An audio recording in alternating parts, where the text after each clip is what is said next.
ఆంధ్రప్రదేశ్లో డిఎస్సీలో అక్రమాలు జరిగాయనే వైఎస్ఆర్సీ విద్యార్థి విభాగం రాష్ట్ర వ్యాప్తంగా నిరసనలు చేసింది. జిల్లా కేంద్రాల్లో వైసీపీ శ్రేణులు ఆందోళన చేశారు. స్పోర్ట్స్ కోటా పోస్టులు విక్రయాలు, పేపర్ లీకేజ్ వ్యవహారాలపై తక్షణమే ఉన్నత స్థాయి విచారణ జరపాలని విద్యార్థి నేతలు డిమాండ్ చేస్తున్నారు. ఆధ్యాత్మిక క్షేత్రం తిరుపతిలో బాంబు బెదిరింపు కాల్ కలకలం రేపింది. ప్రముఖ రాజ్ పార్క్ హోటల్కు గుర్తు తెలియని వ్యక్తి నుంచి ఇంటర్నెట్ కాల్ ద్వారా బాంబు బెదిరింపు కాల్ వచ్చింది. అలిపిరి ఇన్ఛార్జ్ సిఐ రామకృష్ణ ఆధ్వర్యంలో బాంబ్ స్క్వాడ్ ముమ్మర తనిఖీలు చేపట్టి చివరికి అది ఫేక్ కాల్గా నిర్ధారించారు. గత 6 నెలల్లో ఇలాంటి బెదిరింపు కాల్స్ రావడం ఇది 5వ పోలీసులు గుర్తించారు. అప్పట్లలో పోలీసులకే సవాల్ విసిరాడు ఓ విచిత్రమైన దొంగ. యజమాని లేని ఇంట్లోకి చొరబడి నిమ్మళంగా టీవీ చూస్తూ వంట చేసుకొని తిన్నాడు. ఆపై బిరువా పగలగొట్టి నగదును దొంగలించడమే కాకుండా గోడపై నన్ను పట్టుకోగలరా అని రాస్తూ పోలీసులకు సవాల్ విసిరాడు. దీంతో పోలీసులు ఈ ఘటనపై కేసు నమోదు చేసి దర్యాప్తు చేపట్టారు.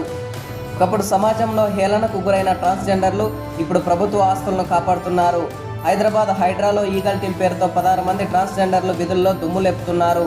ఇటీవల జరిగిన ఈదులకుంట అమీన్పూర్ ఆపరేషన్లో అక్రమ కట్టడాల కూల్చివేతల్లో వీరు చూపిన ధైర్యం సాహసానికి అధికారులు ఫిదా అవుతున్నారు. మహబూబాబాద్ జిల్లా కోమటిపల్లి గ్రామానికి చెందిన శ్రీనివాస్ కొండగట్టు అంజనకు తలనీలాలు సమర్పించాడు. రోజు మాదిరిగానే ఉపాధి హామీ కూలికి వెళ్లాడు. అతను డిజిటల్ హాజరు వేయడానికి ప్రయత్నించగా గుండుతో ఉండడంతో యాప్ అతన్ని రిజెక్ట్ చేసింది. ఎంతో ప్రయత్నించినా వర్కౌట్ కాకపోవడంతో పక్కనున్న మహిళ జుట్టుతో గుండెను కవర్ చేసి ఫోటో తీయడంతో అటెండెన్స్ నమోదైంది. కాక్రోచ్ జనతా పార్టీ అనే వ్యంగ్య అకౌంట్ను బ్లాక్ చేయడంపై మైక్రో బ్లాగింగ్ సైట్ ఎక్స్కు ఢిల్లీ హైకోర్టు నోటీసులు జారీ చేసింది. జాతీయ భద్రత పేరిట అకౌంట్ను బ్లాక్ చేయడంపై నిర్వాహకుడు దీప్కే కోర్టును ఆశ్రయించాడు. ఆ బ్లాకింగ్ ఉత్తర్వులపై సమీక్ష జరపాలని ఐటీ శాఖ రివ్యూ కమిటీని హైకోర్టు ఆదేశించింది.